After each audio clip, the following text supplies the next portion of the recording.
Prestigious new developments these days seem to offer more and more shared spaces, from rooftop cinemas to massive gyms, beautiful gardens and banquet kitchens.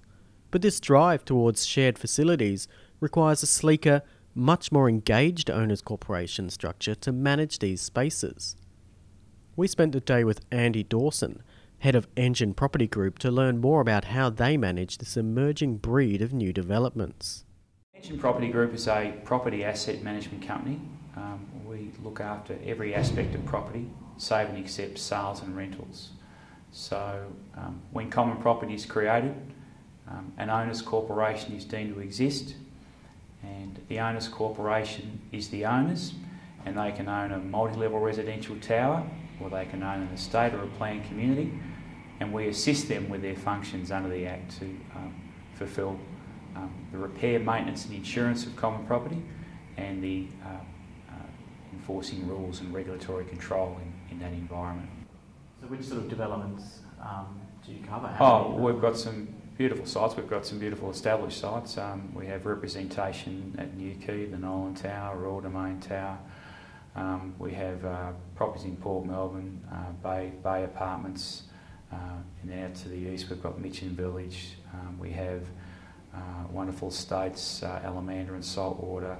Out in the east we have Marriott Waters, and we'll be taking a trip today to a beautiful development, probably the most prestigious development in South Yarra, which was delivered by Little Property, which is Ilk. What's changed in the industry? You could purchase an apartment back in the early 80s, and upon settlement you receive your owner's manual and your keys, and you would arrive at the apartment complex and possibly be met by a retired bank manager, and your movement would be organised.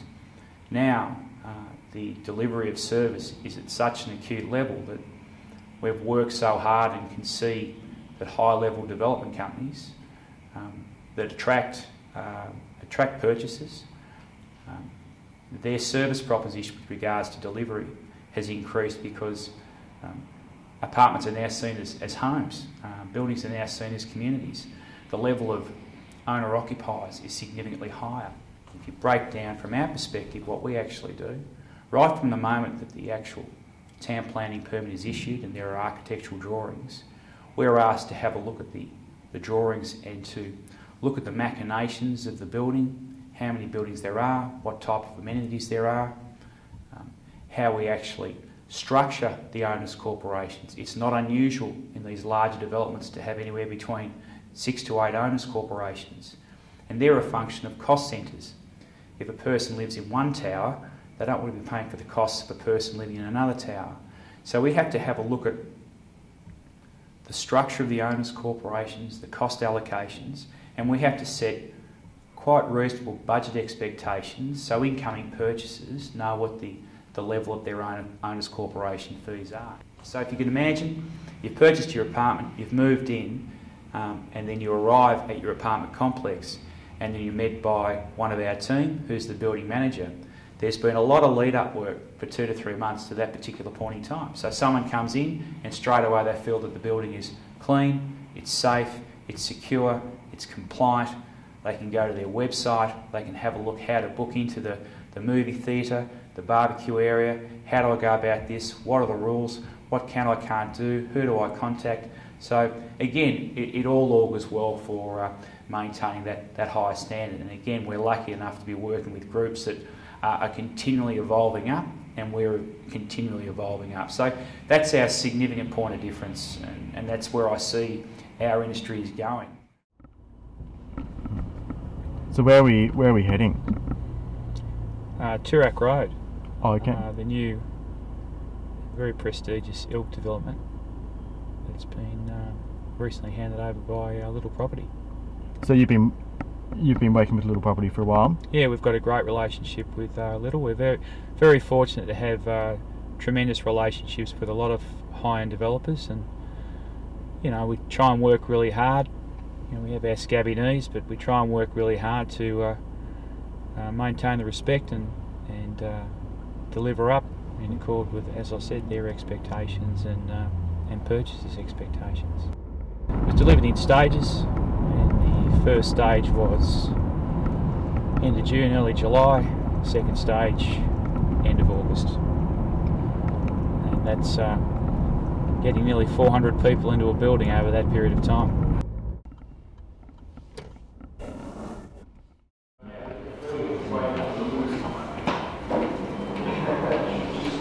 Johnny, how's the best building manager in the world, mate? Alright, just take a sneak peek upstairs. We're standing on the 9th level of Elk Tower, which is Little's and South Yarra's new prestigious development.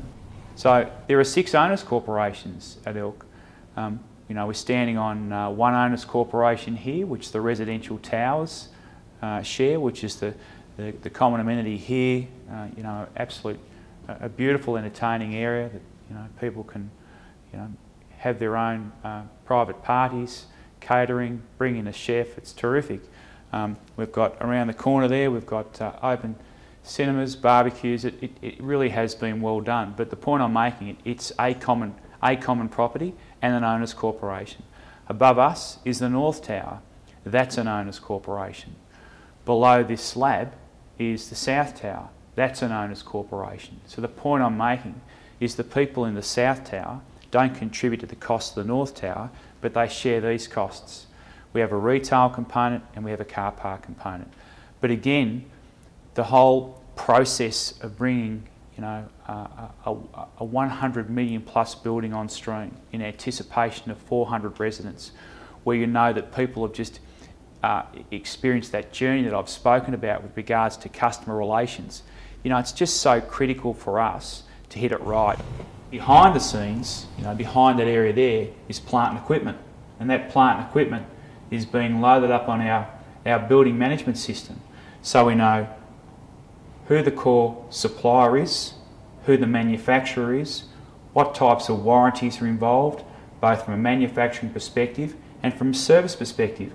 And that is really just so important. You can imagine, people don't think of this, they think, oh, it might be just heating or cooling equipment, but the reality is, if something goes wrong and you just have a strata manager who gets the call, they might just ring a contractor to come and fix it. But from our office we know who to go directly to, we know who the service providers are, and all that is a function of not breaching warranties. And again, that's a function of cost saving. So it's a situation of managing a building parcel in its entirety rather than just having one particular discipline, which is strata management.